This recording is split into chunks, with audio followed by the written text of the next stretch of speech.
no respect for women who voted for Trump, okay? Yeah, me too. I think so poorly of them, and the reason why is because, look, I don't think that you're a single issue voter. I just think you're dumb, okay? I think you're fucking dumb. I'm actually a secret right-winger. Some people have accused me of being alt-right. One of the things I got in trouble for fairly recently was, I don't know, I just think asylum seekers or people who are here with undocumented status should be deported if they're committing crimes, right? Like, I don't think that makes you anti-immigrant. That woke me up. That woke me up because I'm like, oh my God. They eat their own, mama. Some of the people. They eat their own on the extreme left. Man, she's really come a long way, hasn't she? You know, if you told anyone, left or right, back in 2016 that this is how the Ana Kasparian character arc would end up, nobody would believe you. And yet here we are, living in the Twilight Zone because, folks, TYT co-host Ana Kasparian has officially announced that she is leaving the political left and now identifies as, quote, independent and unaligned. Now, this is something that has seemed for the past year like it was coming. She was saying a lot of things that were somewhat right-wing at times, or she would attack the left very viciously, but every time it was like watching Star Wars or something because she would keep pulling herself back to the left in the end. But now, finally, she is saying, my chains are free, I'm identifying as independent. We'll see where it all ends up, but I'll give you that story as well as many of the unhinged reactions from leftist streamers like Vaush and Destiny in today's video. But first, folks, if you are wondering where we are right now, we had to leave town because of Hurricane Milton. My area is not seriously affected, don't worry about me, but our prayers are with the people of the Tampa Bay area, and I just am basically here in a remote location to ensure that we could keep bringing you these videos. So with that said, if you enjoy the videos, do us a big favor, rain or shine, by hitting that subscribe button down below. Your subscriptions go a long way in ensuring we can keep bringing you content like this, even on the road, even in the dead middle of a very historic hurricane in the state of Florida. Although the good news is, on the flip side, it does not seem like it was as severe as the media was hyping it up to be, but still pretty bad. All right, with that said, again, make sure you're subscribed. Let's get into this by just reading Ana Kasparian's Substack, and then we'll give you, I guess, more of the story here, because I think it is the most fair, instead of me trying to characterize where she stands politically, by just, you know, seeing how she is going to frame it or say it. So here we go. This is from Independent and Unaligned by Ana Kasparian. She says, "You're right. I've changed.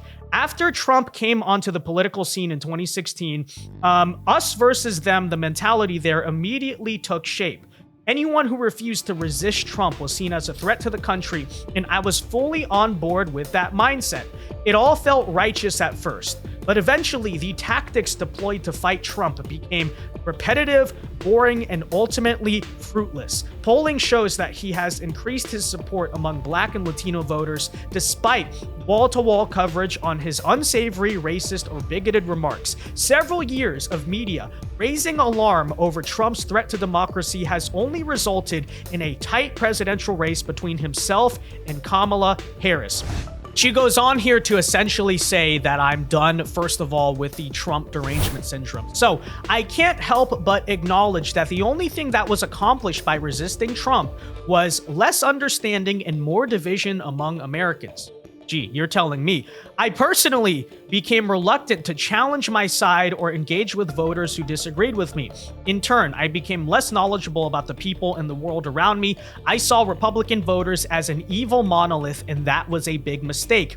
My evolution started in 2022 when I was sexually assaulted by a homeless man in my neighborhood as I was walking my dog. And this is something that Ana has talked a lot about. You know, one of those crazy Californian homeless people, unfortunately, did attack her in her neighborhood, and it kind of changed the way she viewed the world and viewed a lot of the left-wing policies in especially a state like that allow those people to be on the streets. The first time I was pretty viciously demonized by my own side was when I opened up about, you know, I've talked about this so many times, I feel bad repeating it, but it was really that big moment for me. It was one of the most terrifying things ever, because I'm pretty good at defending myself. In that moment, I just knew there was no option. No way. Yeah. Yeah. And so I opened up about this on the show, not really thinking much of it.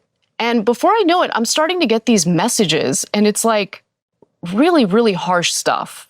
And it's about how you are painting a picture of the homeless community. How could you be like this? These are your unhoused neighbors and they need help. A few people accused me of being racist. Now, a lot of leftist streamers, the hardcore Redditor crowd, has attacked her for this. They've said, how dare you? That's so stupid. That's irrational. But it's like, I perfectly understand that.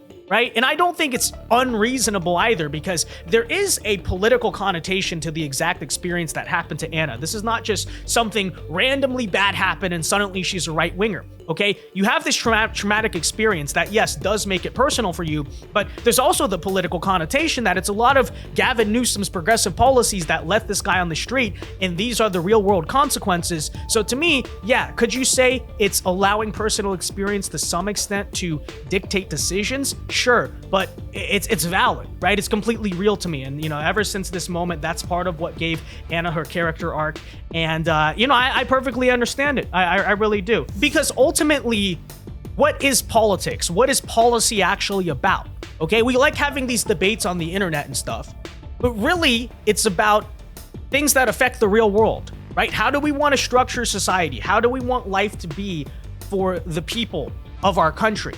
Okay, so all these like leftist streamers and stuff who sit in their basement and they say, "Oh, dare you call out criminals or whatever?" Well, I don't go outside, so I never deal with these people. You know what I'm saying?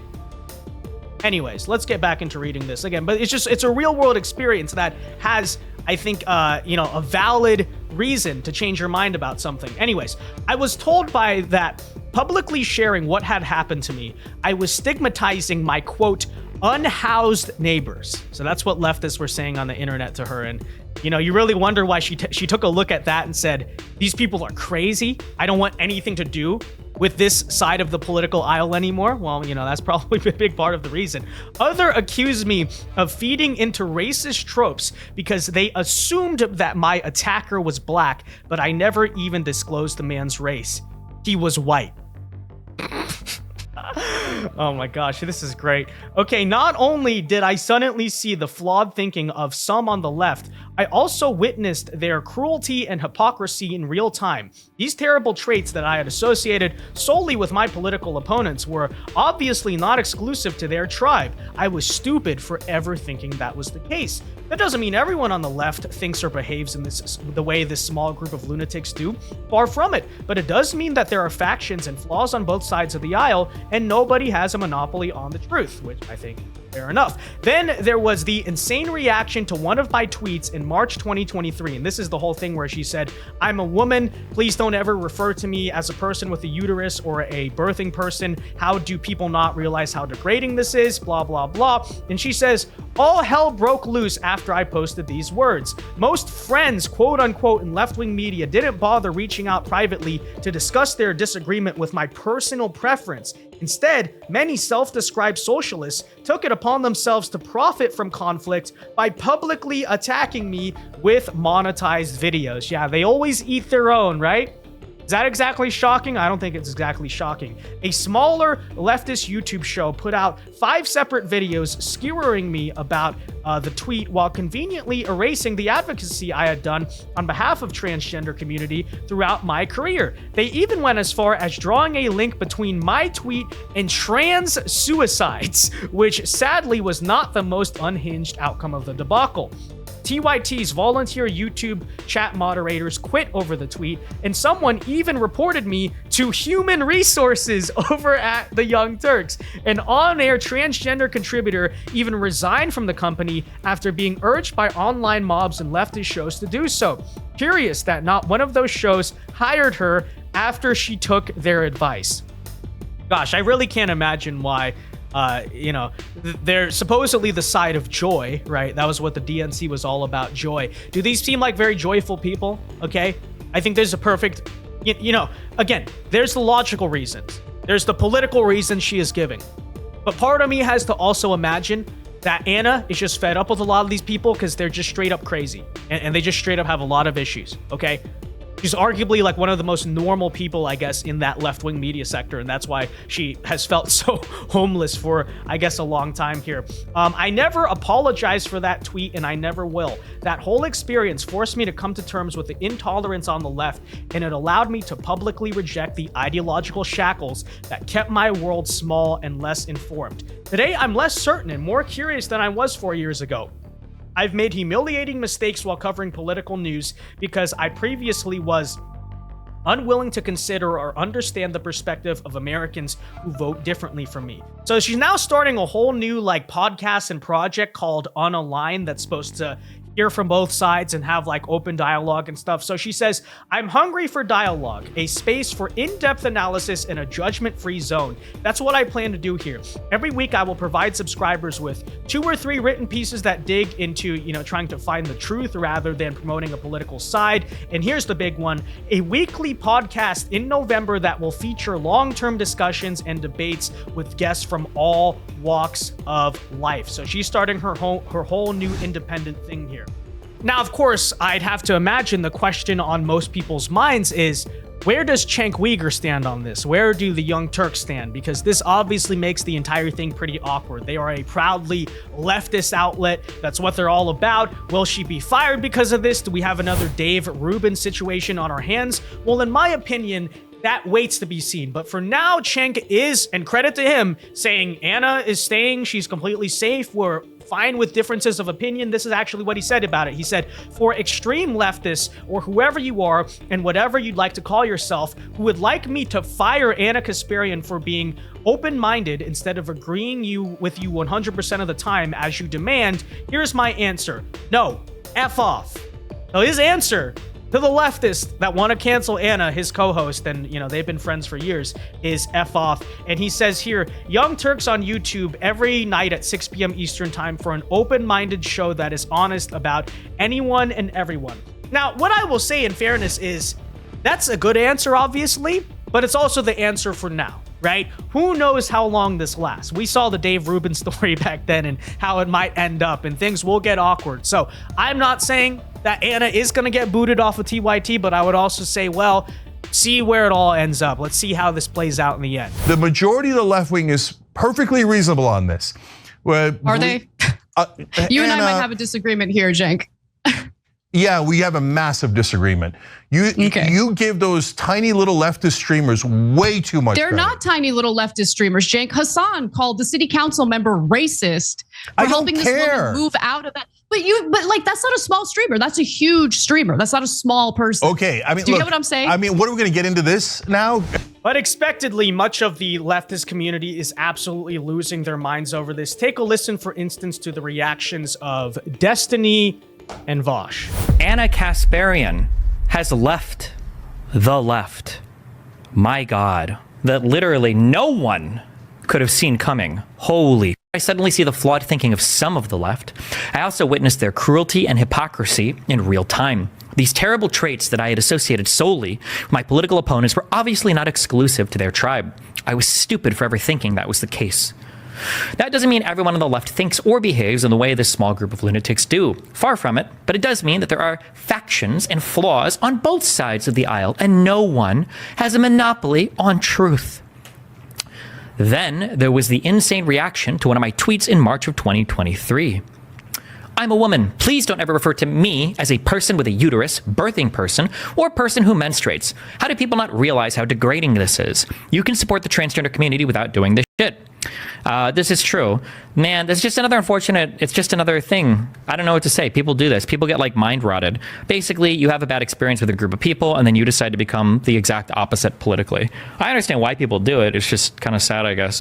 I don't know what my political labels are at this point, right? Because I feel like I don't really fit anywhere. And that's just full honesty. It's, again, very uncomfortable for me. And I want to say that out of any point in my adult life, this is probably the point where I'm the most malleable and open to new information because of what I've experienced over the last. So this is some Dave Rubin stuff, right? Literally, because Dave Rubin also came from TYT. I'm feeling politically homeless. Oh, I feel like I'm not part of either side of the aisle. My mind is open and I'm absorbing all this info and the left is being so intolerant and canceling me. And you guys, the right, are being so accepting of me suddenly being really stupid and reactionary. Yeah, so they're just mad.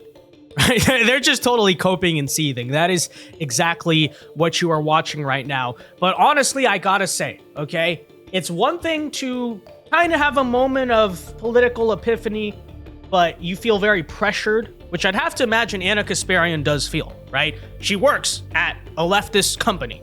She's surrounded, the audience, all this stuff. You know, they're very, very, as you can see by some of the reactions, not just like boomer liberal, but most of them are like on the younger side and much more progressive. And amidst all of that, okay, it took some time. It took some back and forth with her, but now she's finally saying, you know what? I'm done with the left. I'm an independent now. I'm going to think for myself. Now, where does it all end up? Because she's not a right-winger or left-winger either. I think she's just right now politically homeless.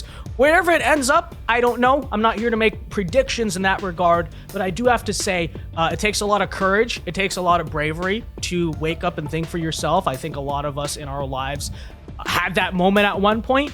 And ultimately, we are excited to see, I will say, excited to see where the character arc ends up for Ana Kasparian. With that said, ladies and gentlemen, let me know your thoughts on all of this in the comment section down below. Be sure to leave a like on this video, subscribe if you are new, and let me know what you think is the future of Ana Kasparian's career here. And until next time, God bless and peace.